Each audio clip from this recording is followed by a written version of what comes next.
Here we are right at the end of week one of spring football for the West Virginia Mountaineers. We've heard from not only Neil Brown, which I touched on in a previous video, but we've now heard from both Chad Scott and Jordan Lesley, the offensive and defensive coordinators, as well as a few players. So what I want to talk about in this video is how different will West Virginia look in 2023 versus 2022. And in doing that, I will recap and give my thoughts on the assistant coaches' press conferences and what they had to say. So pull up a chair, sit back, relax, and let's talk about it. What is up, college sports fans, fellow members of Mountaineer Nation? This is Couz, and welcome into another edition of Couz's Corner. Pull up that chair and let me serve you up this shot of top-shelf college football content. On tap in today's episode, we are going to talk about West Virginia spring football, some of the changes that are taking place, and my thoughts on some of the comments made by the coordinators, Chad Scott and Jordan Lesley, in their press conferences this week. So now let's move to the defensive side of the ball. Jordan Lesley had a lot of very interesting things to say. The first one I want to talk about is his comment about getting back to the basics and fundamentals. Many on social media have been hammering Coach Lesley for making this comment because they say, well, you're a Power 5 football team. You should already be focusing on basics and fundamentals. And that is a fair criticism, and I get it. As bad as the defense was last year, it makes you wonder, how could these guys be so bad fundamentally? Well, I prefer to look at it like this. I look at it from the standpoint of respecting him for being honest, number one. Most coaches may not come out and say that. And number two, he's owning it. He's owning his mistakes. Maybe they didn't spend as much time last year focusing on fundamentals. Maybe they spent too much time planning for Pitt, putting in schemes, things like that, where they should have been focusing on fundamentals. And a reason, and now this is all an assumption on my part of me kind of speculating here, kind of reading the tea leaves, but maybe the reason they may not have done that is because if you remember, they went out in the portal and brought in some of these guys like McCormick and Ajayi, some guys that had played a lot of football at the college level. Now, they might have been at lower levels, but they had played a lot of football. And maybe Lesley and Brown and some others thought, these guys have a lot of experience. They already know how to play the game of football. They already should know the fundamentals. So let's focus on getting them prepared and helping them learn our defense. And it may not have been the best move, and maybe they took that for granted a little bit. And I think he's kind of owning that decision, and I respect him for owning it. He also talked about, Jordan Lesley, how one of their issues last year was plugging holes with guys who were out of position. Like, for example, when injuries happened. We all remember Charles Woods going down. I think it was the second drive of the Pitt game, and he missed the rest of the season pretty much. And he had to put guys in that really weren't ready to play. And they moved guys around a lot on defense, and it just didn't work. They couldn't find the right pieces. He says this year they're not going to have to do that because they already have those holes plugged. They've got the guys they need in the positions they need them, and it tells me that they probably don't plan on doing as much maneuvering around this year as they did last year because, number one, they've got more experience now. A lot of the guys that are going to be relied on to plug those holes are guys that were already on the team and already have playing experience at this level from last season. Then you've got now let's look at individual positions. First, let's look at the D-line. Interesting take about the D-line was when he talked about how the D-line would look a lot different this year, primarily because Dante Stills is not there anymore. And he was asked specifically about Dante and who could step up and take his place. And he said, he talked about how Dante was a rare combination of speed, power, and size. And, they don't necessarily have that guy this year. And he didn't come out and say, Dante's better than these guys, but he kind of alluded to that. Dante's a special talent. He's going to probably play in the NFL. But he said the defensive line will look different this year. He said that he still likes the pieces they have, but they're going to look different. My interpretation of that is that he doesn't think they're as talented overall up front.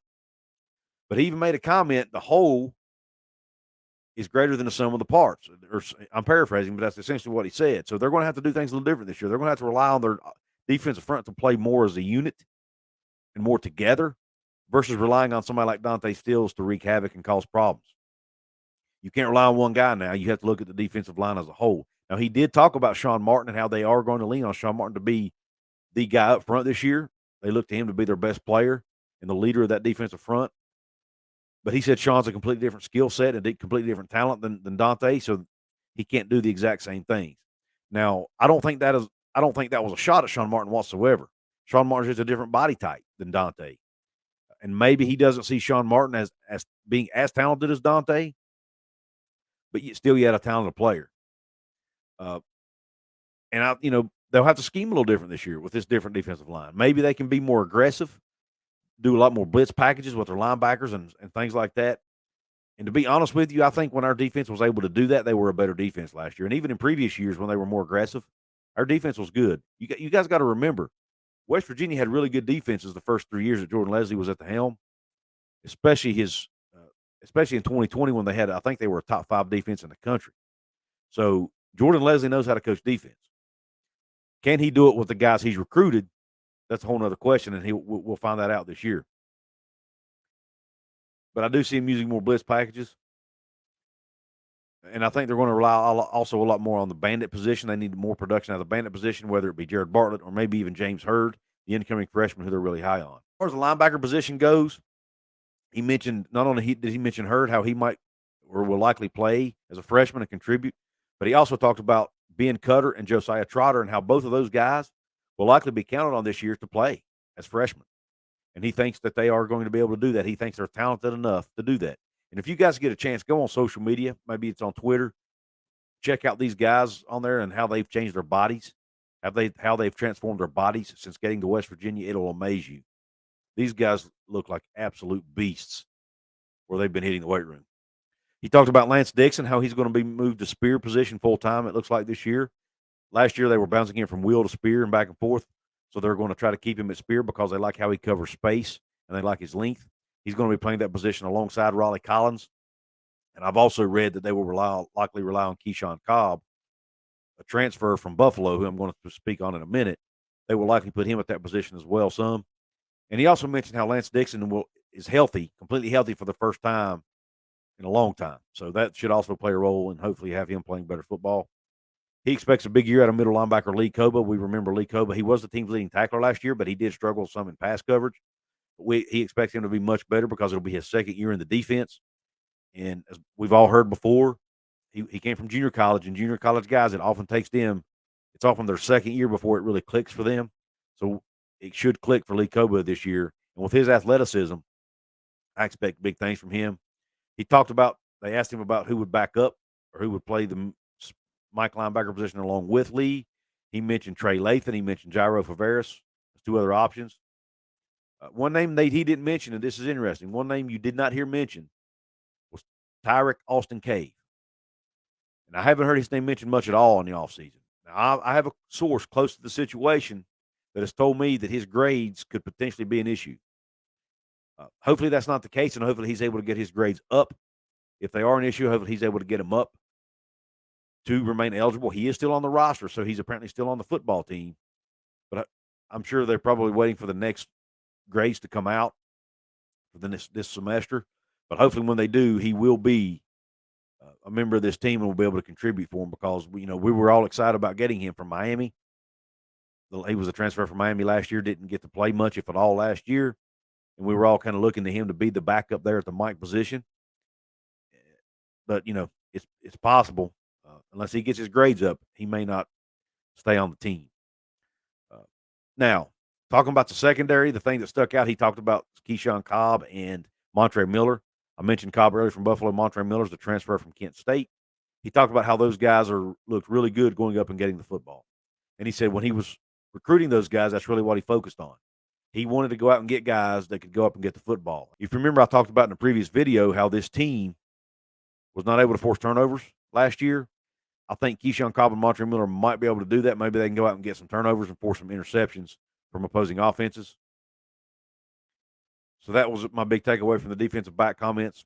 Let me know your thoughts, Couz's Corner family. What do you think about Jordan Lesley's comments and their press conferences? What has you excited from these press conferences? What has you leery about the 2023 season? And what are you worried about? Drop a comment below. Also, guys, if you want to support my channel here financially, there's a couple different ways you can do that, actually several.